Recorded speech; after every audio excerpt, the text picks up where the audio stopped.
गिर पड़ी। गुड़िया अपनी जगह पर वापस आ गई, मानो कोई अदृश्य शक्ति उसे वहीं बांधे हुए हो। सुबह होते ही मां ने गांव वालों को बुलाया। सबने सुना कि रोहित गायब है और घर में एक अजीब गुड़िया रह गई है। लोग घर के पास आने से कतराने लगे। कुछ ने कहा, ये गुड़िया शापित है, ये आत्मा को खींच लेती है। किसी ने सुझाव दिया कि इसे जला देना चाहिए, पर मां का दिल नहीं मान रहा था। उन्हें लगता था कि कहीं रोहित की आत्मा भी उसी में कैद ना हो। दिन बीतते गए। हर रात वही भयावह दृश्य दोहराया जाने लगा। गुड़िया की लाल आंखें चमकती और कभी कभी उसमें से रोहित की आवाज सुनाई देती, मैं यहां हूं, मैं रोहित हूं।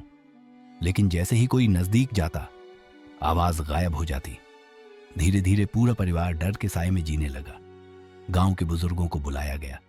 उन्होंने देखा तो गंभीरता से बोले, बच्चे मासूम होते हैं, उनकी आत्माएं आसानी से बंध जाती हैं। यह गुड़िया साधारण नहीं है, इसमें कोई प्राचीन शाप है।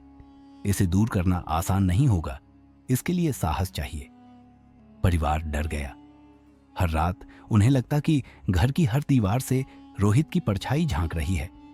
कभी लगता कि उसकी हंसी गूंज रही है, तो कभी उसका रोना सुनाई देता। कई बार परिवार ने ठान लिया कि गुड़िया को गहरी नदी में फेंक देंगे या आग में जला देंगे।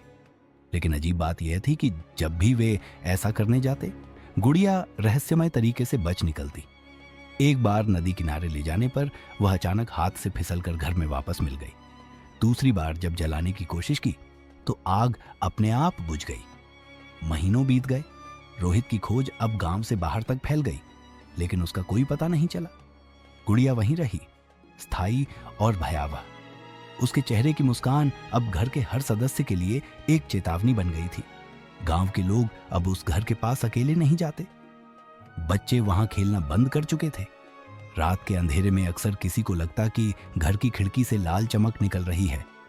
लोग फुसफुसाकर कहते, वहां रोहित की आत्मा है, वही अब उस गुड़िया में बस गई है।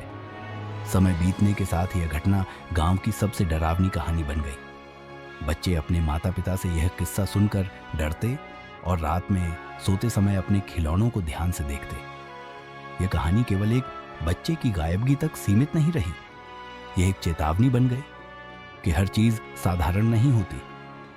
कभी कभी मासूम बच्चों के खेल और उनके खिलौनों में छिपी होती हैं रहस्यमय और शापित शक्तियां।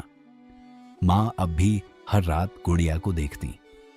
उन्हें लगता था कि उसकी आंखों की गहराई में कहीं रोहित छिपा है, मगर उस रहस्य को सुलझाना असंभव था।